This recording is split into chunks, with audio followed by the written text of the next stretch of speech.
예, 오늘 월요일 첫 번째 소식부터 좀 가슴 아픈 사연입니다. 제보입니다. 한 달 전 사고입니다. 네, 한 달에는 지난 1일이었습니다. 오후 2시 정도 경기 용인시의 한 식당에서 일어난 사고인 거고요. 지금 제보해주신 분 아버님 장례를 치르는 날이었습니다. 장례를 마치고 납골당에 이제 아버님을 모시고 나서 돌아오는 길이었는데 거기 이제 장례식장까지 가는 경우는 장지까지 가는 경우는 친척들하고 가까운 분들뿐인데 거기에 80대이신 어머니의 친구분이 거기까지 함께 오셨다라는 거예요. 안 오셔도 된다는데 꼭 참석하고 싶다고 하셨다는 거고 사실 그 어머니 친구분이 가족들하고도 굉장히 오래전부터 알고 지내던 사이였고요. 뭐 심지어 이모라고 가족들도 불렀었고 아버지 병환 중에도 음식도 해오시고 또 이 제보자분하고 그 어머니 친구분의 딸이 동갑이랍니다. 그래서 이래저래 참 가깝게 지내서 그 장지까지 따라왔던 거고 가족들께 기념사진도 찍었다라고 하고요.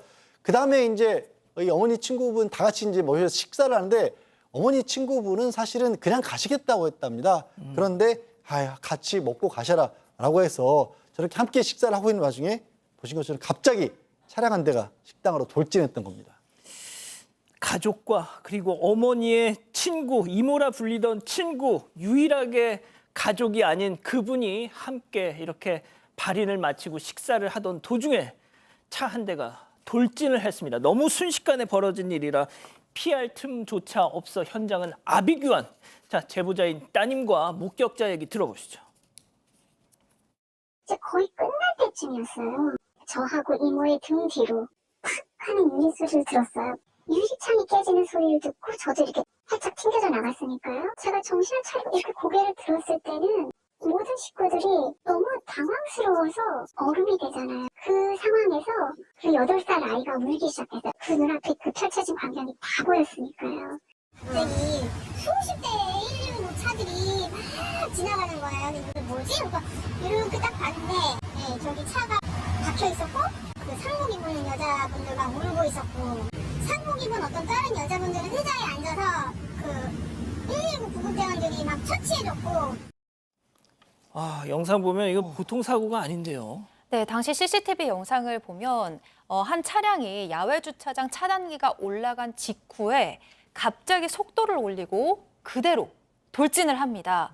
식당 앞 철제 난간을 들이받고도 멈추지 않고 큰 유리창까지 깨고 들어와서 열리고 바로 칭! 예, 유리창을 그대로 부수고 식당 내부에 있던 사람들을 들이받은 뒤에야 멈춰 섰습니다. 안의 모습도 있습니다. 식당 안의 모습도 있는데요. 안에서는 식사를 하다가 놀라서 자리에서 벌떡 일어나고 누군가는 의자에 걸려서 넘어지기도 하고 아이는 울음을 터뜨리고 쓰러진 어머니와 어머니의 친구에게 저렇게 달려가는 사람들도 있었고요. 정말 한순간에 말 그대로 아수라장이 됐습니다. 바닥에 널브러진 이 부서진 의자들, 흩어진 접시들, 또 사방에 흩어져 있는 유리 파편들, 이 모든 것들이 사고의 참혹함을 그대로 보여주는데요. 사고 당시 제보자 눈앞에 어머니가 보였대요. 근데 눈을 뜨셨는지 확인할 수 없었다고 하고요.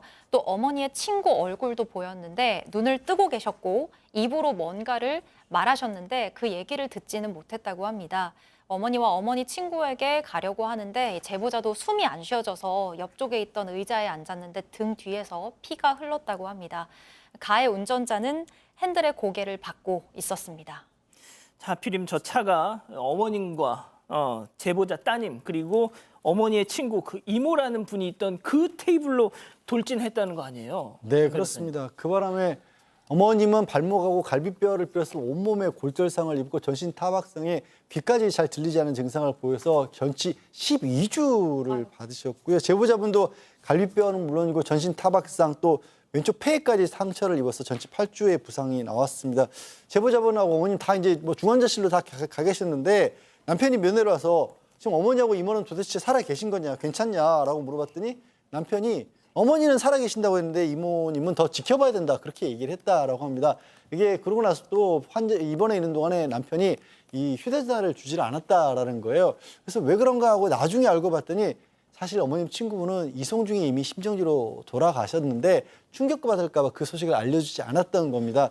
그리고 어머님도 나중에야 어머님 본인 주치의에게 친구가 죽었냐라고 물어봤는데 이제 주치의분이 시간이 좀 지난 상황이기 때문에 심정지로 사망했다는 얘기를 전한 겁니다. 사실 이때는 이미 그 친구분 장례까지 다 치른 다음이었고요.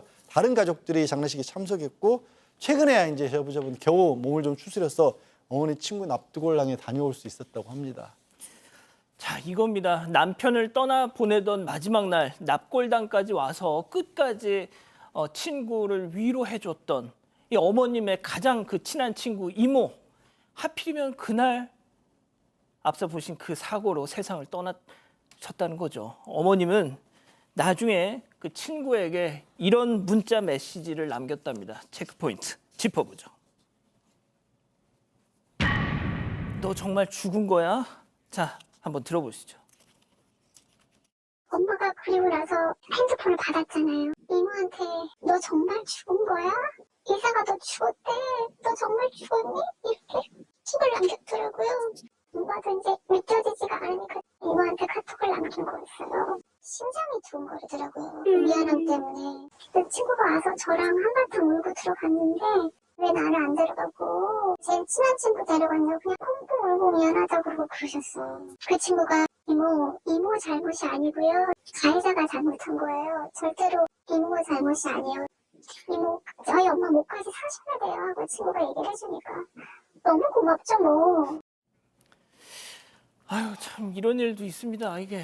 네, 정말 지금 80대 절친인데 10대부터 친했다면 둘 관계는 친구를 넘어서 일종의 분신 같은 존재였을 거예요. 그런데 남편이 이제 세상을 떠나신 후에 바로 이어서 전체 친구까지 이렇게 없어졌다는 사실을 어머니는 도저히 받아들이실 수가 없었던 것 같습니다. 그래서 나중에 보니까 그 친구한테 문자를 보내셨다는 거예요. 너 진짜 죽은 거야? 의사가 너 죽었다는데 너 정말 죽었니? 이렇게 보내신 거예요. 친구 얘기는 하지도 않으시고 밥도 잘 못 드시고 의욕도 없이 멍한 상태로 지나셨대요. 왜 안 그렇겠습니까?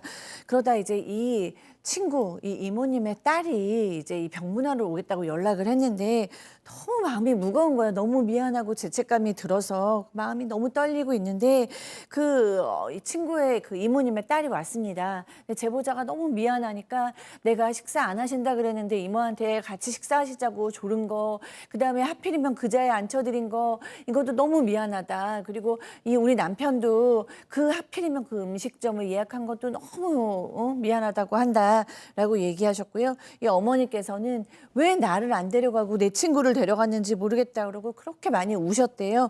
그런데 그 얘기를 들은 그 이모님의 딸이 도리어 더 위로를 한 거죠. 본인도 괴로울 텐데 어머니 잘못 없고 이모 잘못 없고 가해자가 잘못이다. 저희 엄마 목까지 사세요. 이렇게 얘기했다고 합니다. 지금 이제 나오는 저 사진이 돌아가신 그 이모분의 납골당에 안치된 그 모습이고, 박 변호사님, 네. 정말 그냥 식사 안 하고 가시겠다는 이모를 굳이 구태여 야, 밥 먹고 가. 너 여기까지 와서 고마운데 너 그냥 보내면 안 되지 해가지고 했는데 이런 일이 벌어진 겁니다. 사고가 난 겁니다. 자, 이제 또 가해 운전자 얘기를 하지 않을 수가 없는데요. 가해 운전자는 60대입니다. 사고 영상 봤지만 차단기가 열리자마자 정차하지 못하고 바로 가면서 부딪히는 모습을 이렇게 보입니다. 사실은 이 사고 이후에 이 남성이 운전석에서 걸어 나왔다고 하고요. 조사는 받았다고 합니다. 당일 기가 조치가 됐다고 해요. 일단은 급발진 얘기를 계속 하고 있어서 급발진 여부를 파악하기 위해서 국가수 연구원에 차량 감정을 이제 보냈는데 아마 2, 3개월 정도 소요가 된다고 합니다. 일단 음주운전이나 약물 복용하고 운전한 것은 아닌 걸로 지금 보이고, 다만 이제 12대 중과실에는 해당하지 않지만 사망사고 발생했기 때문에 교통사고 처리 특례법상의 치사 혐의로 지금 입건된 상황이고요. 이 가해자나 이쪽에서는 아직까지 사고 이후에 사과한 적은 없다고 합니다. 참 급발진 급가속이 왜 하필 저렇게 차단기가 올라가자마자 다 그런 증상이 발현했을까요? 그 들어오기 전까지는 아무 문제 없이 오다가 모르겠습니다. 저는 양 변호사님. 글쎄요, 제보자분은 얼마나 답답하시겠어요. 사실 어머님 장례 마쳤으니까 지금 애도하고 고인의 남은 부분을 뭐 정리하고 이래야 될 상황인데 그러기는커녕 지금 장례식장에 병원에 경찰서까지 왔다 갔다 하면서 정신없이 보내고 계시고 다친 가족들도 많이 있어요.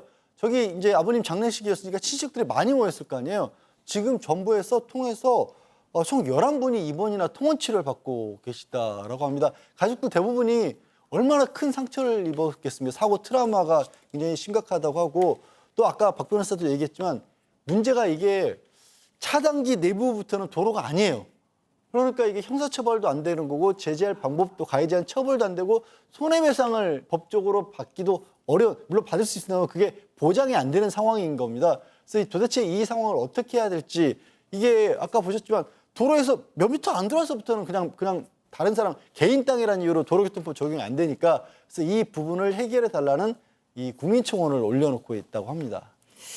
자, 저희 방송 끝나면 올라갈 이 유튜브 영상 클립 아래 저희가 이 제보자께서 하신 이 국민청원 게시판 이 링크를 달아 놓겠습니다. 마음을 보태고 싶으시면 함께 해 주십시오.